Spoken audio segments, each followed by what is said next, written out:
Can you guys, somebody read this sentence in Latin, please? Number 1. Yep, number 1, please. Omnes viatoris calconos vesperi adveniebant. Good. Okay. Where's my verb? Well, actually, who can give me the markup? Ruth. I don't know if it's right. Okay. I got all as omnis as a subject, and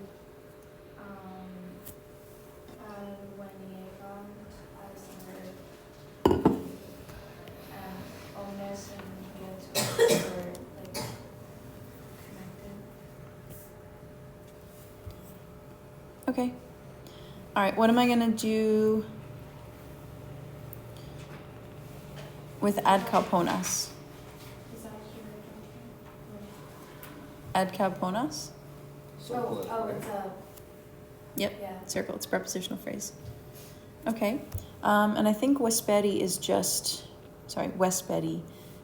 a it's an adverb, time marker. Okay. Huh? Oh no, I just got it wrong. Oh, well, what'd you do? I connected with Spirit and You connected these two things? yeah.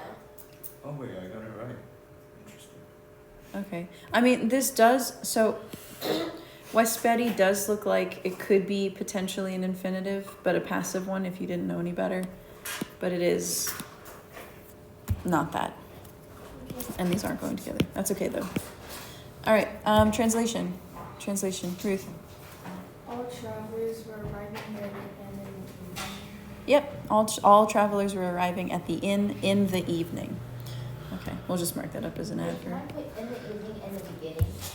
You can do that too. Yeah. The cool thing about adverbs is you can pop them anywhere really that you want, as long as it just makes logical sense. Right. Okay. Good. All right, so if we were to grammatically talk about this, right, omnes and viatores, which one's my noun and which one's my adjective? Viatores is my noun, so omnes is my adjective. So what would I say? How can I talk about the relationship between these two words? Okay, noun adjective agreement. Yep, that's what we're referring to. So what would I say about omnes? I would say omnes is going with viatores because they... Matching endings. yeah, they do have matching endings. But what does that tell me? What are the 3 ways in which they agree? Gender, number, and case, right? All right. Could I also say that omnes is modifying viatores? Is that another way to say it? Yes. Okay, good. Yep. All right, number 2. Lege Latine, please. So young? Apollodorus est dominus omnium servorum quae sunt in calcone. Okay, I'm just going to make one edit there. You said quae. If it were quae, it would be this. Qui. Yep. Good. Okay. Markup. Who's got it? Okay, so yeah. Apollodorus is subject. Estis linking verb. Yeah. And dominus is the same thing as Apollodorus. Mm-hmm. And omnium servorum is the direct object. Right? What did you say? Direct object for omnium. Okay, let's talk about that. So I will tell you that these two words are actually going together. Okay, but let's talk about this word. This is going to help us. Servorum comes from servus, servi. Okay, so that's a second declension masculine. Let's think of our endings. Say them with me. Us, I, o, o. I, orum, is, os, is. Okay, now, servorum. Okay, there it is. What case is that? That's genitive, and it's genitive plural. Okay, so we've got a genitive plural here, hinging off of dominum. So what I'm going to do, these two things are going together. I'm going to just draw a little arrow like that over to dominus. Okay. All All right. Now qui sunt in Calpona?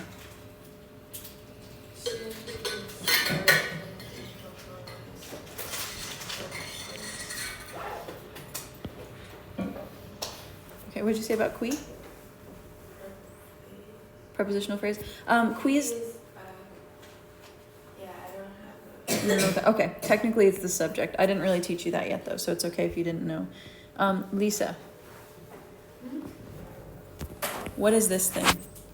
This phrase? What kind of clause is it? It's the Think back to Tuesday. yeah, no, it's like a little phrase that is modifying more about the noun before, but I forgot what it's called. It's relating more information. yeah. It's It's relative. relative. Yep. clause. Relative clause. Yep. I feel so smart. Booyah. Okay, we do have these in English. All right, so this qui sunt in Calpona, that's technically a relative clause. All right, I didn't teach you that grammatically yet though, so that's okay. But just so you know, that's what it is. All right, translation. Translation. Okay, Lisa. Apollodorus is the master of all slaves that are in the inn. Yep, good. Okay, Apollodorus is the master of all the slaves who are in the inn. That Or, sorry, that are slaves. No, if you say slaves, wouldn't it be... You're right, it's a group, so it would have to be that, right? Okay. Sorry, I just had this conversation with Mr. Jeffrey like yesterday. Yeah, Ruth. I thought it was Apollo. Can I just leave it as Apollo? I mean, yeah, you can.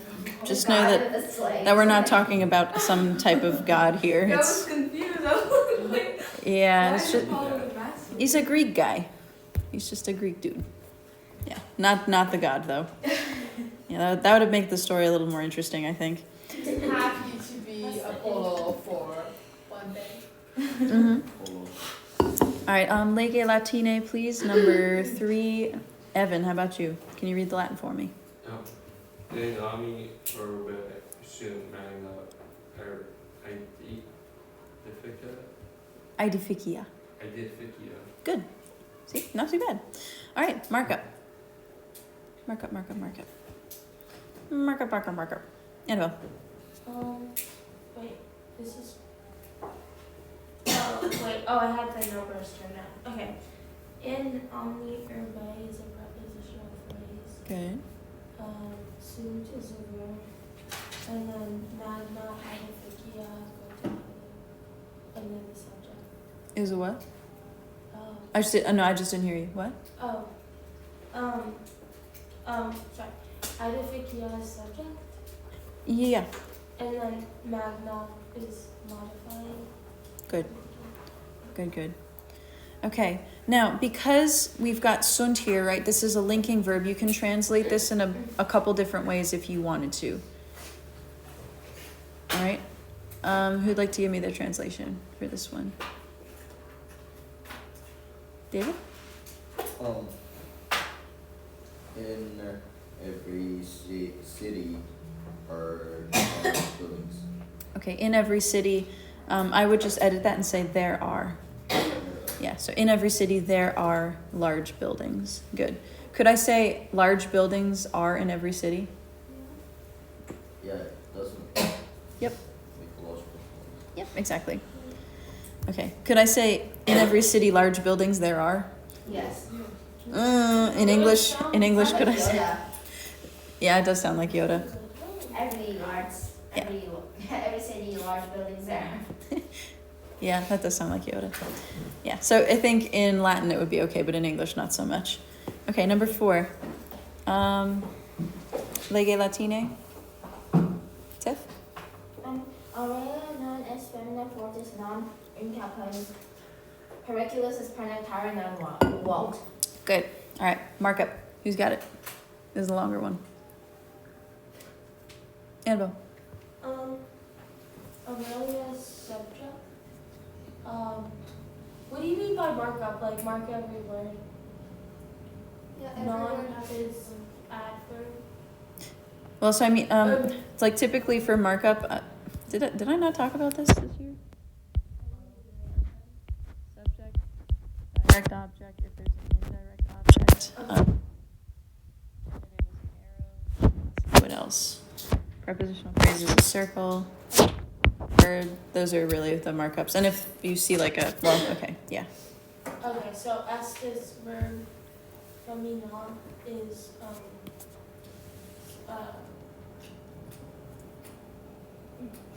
that's nominative. Mm-hmm. So it's subject. Yep. Okay. Fortis is modified, or fortis is modifying the Aurelia animal. Yep. In calponis, periculosis is prepositional phrase? All that, or just in calponis? I think just in Calponis, Because, okay. right?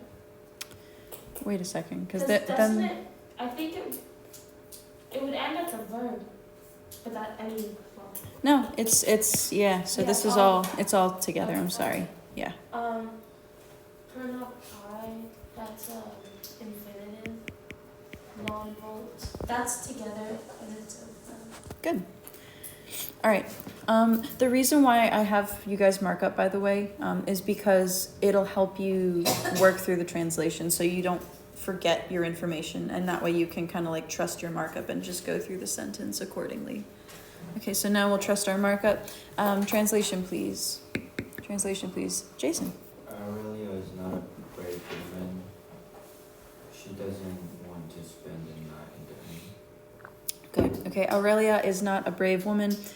Just be careful, you've missed nam for, and try not to use contractions when you're translating Latin, right? She does not want to spend the night in the dangerous inns. Wait, what exactly are contractions? What are what? Contractions? Is that what you said? Yeah, Doesn't. don't, can't, doesn't, wouldn't, right? So like if you were to say,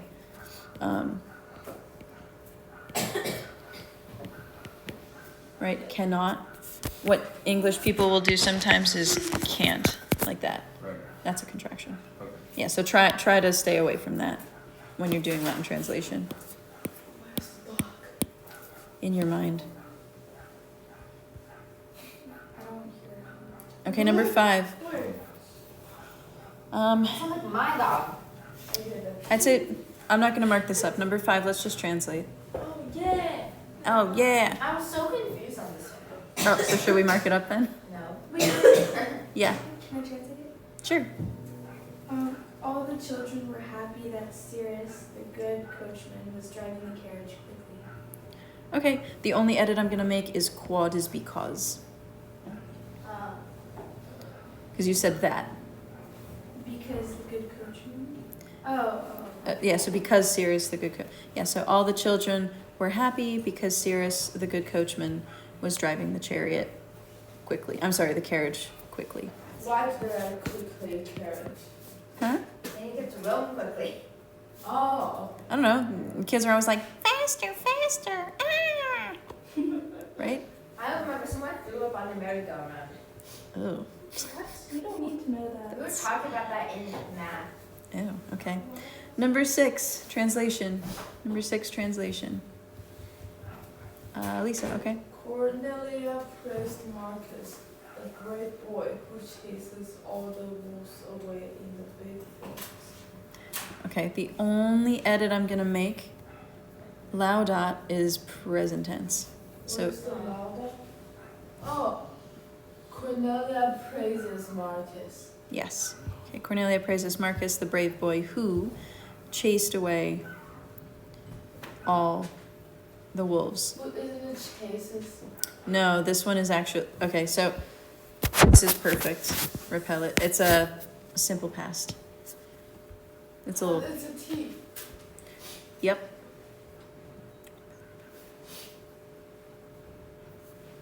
I'll show you why.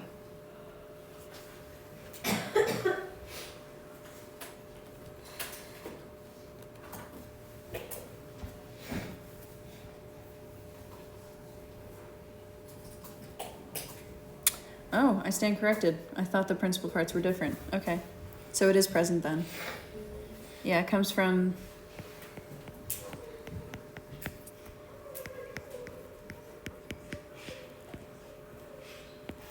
What is going on out there? This 7th graders. Oh.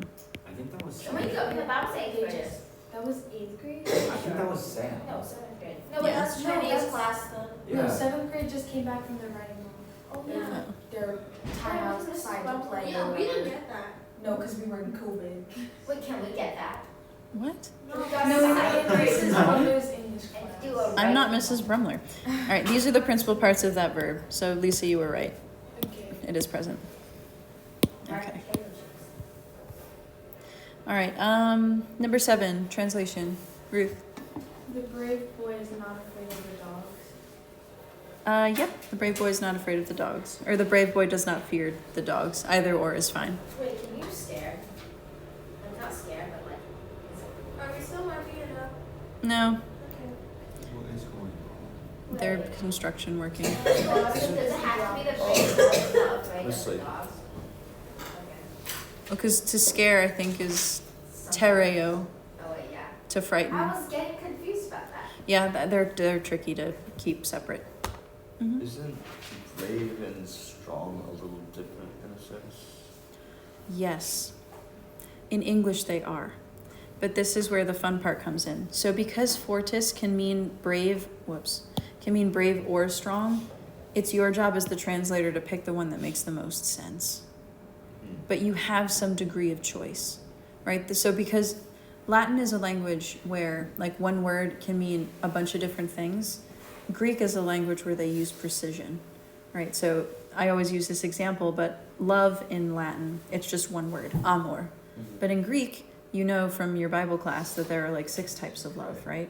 Okay, and there are 6 specific words for each of those different types, right? So that's just the difference. So in this case, it could be it could be the fact that the boy is brave enough to approach the dogs, or the boy is strong enough that he feels like he's capable of approaching the dogs. So like there could be 2 different cases. With different Well, meanings. 2 different, yeah, exactly. And that's the fun part. Like you kind of get to interpret a little bit. I see. And it can change the translation too. Right? So that's why it's interesting to read different translations of different works. Right? There's not just one translation of the Aeneid, there are multiple. Right? It depends on what the author decided and what kind of choices they made when they translated. Okay, and that's what makes it fun. All right, number 8. Good question though. Ruth. I have a question on this one, but Yeah. so it's the dog sniffed the hands? Is it hand or hand? Hand singular. Hand of the brave girl. Mm-hmm. Okay. That was my question. Yeah. So manum is a 4th declension. That's why it's okay. I wrote hand by because it was like girls, so I didn't know if they were like the hands of the girls.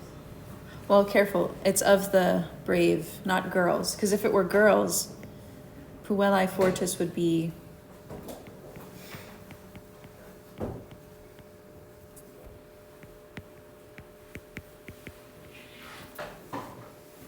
It would be that. Right? See how that's different? It's plural.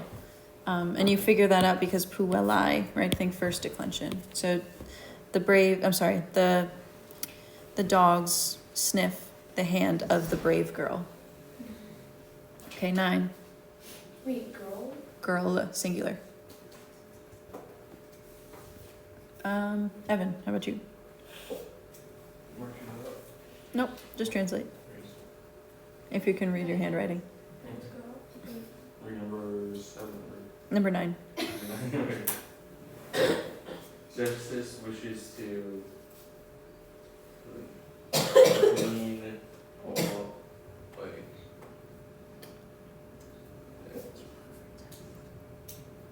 well, Sextus wishes to climb all the trees. Yeah, Okay. yep, that's it. Sextus wish. Hmm? Wait, can I use wants to instead of wishes to? Yep, both of those are fine. Okay, number 10, last one. Jai? It's probably wrong, but I think a short journey often makes happiness. You made it passive. That's weird. Okay. So let's talk about that.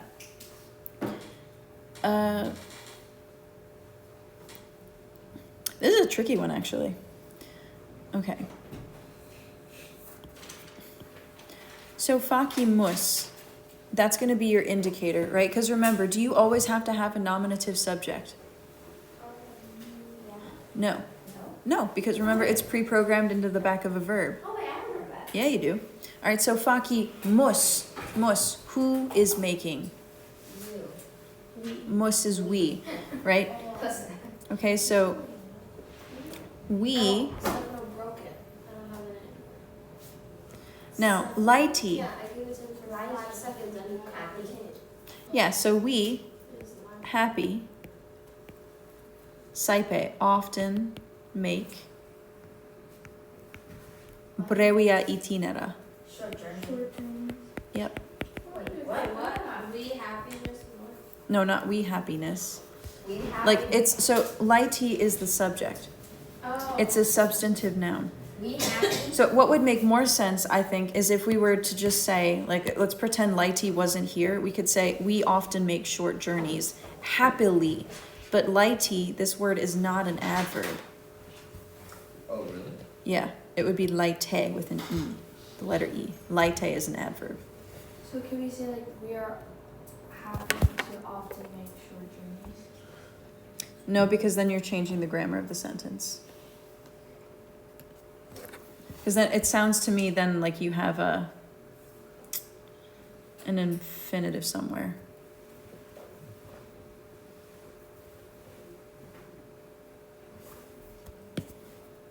Okay, does that make sense? So what's the translation? So we, happy, often make short journeys. Really? Happy Mm-hmm. So, Because remember, this lighty is coming from an adjective, right? Lightus, right? So it's a first or second declension adjective. Now, remember what I said about adjectives, though. Can they stand on their own in the place of a noun?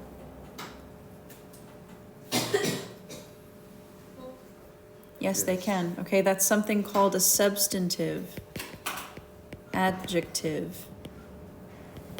All right, and all that means is that, like, that word, that adjective is going to be in place of a proper noun. So, for example, if I were to say,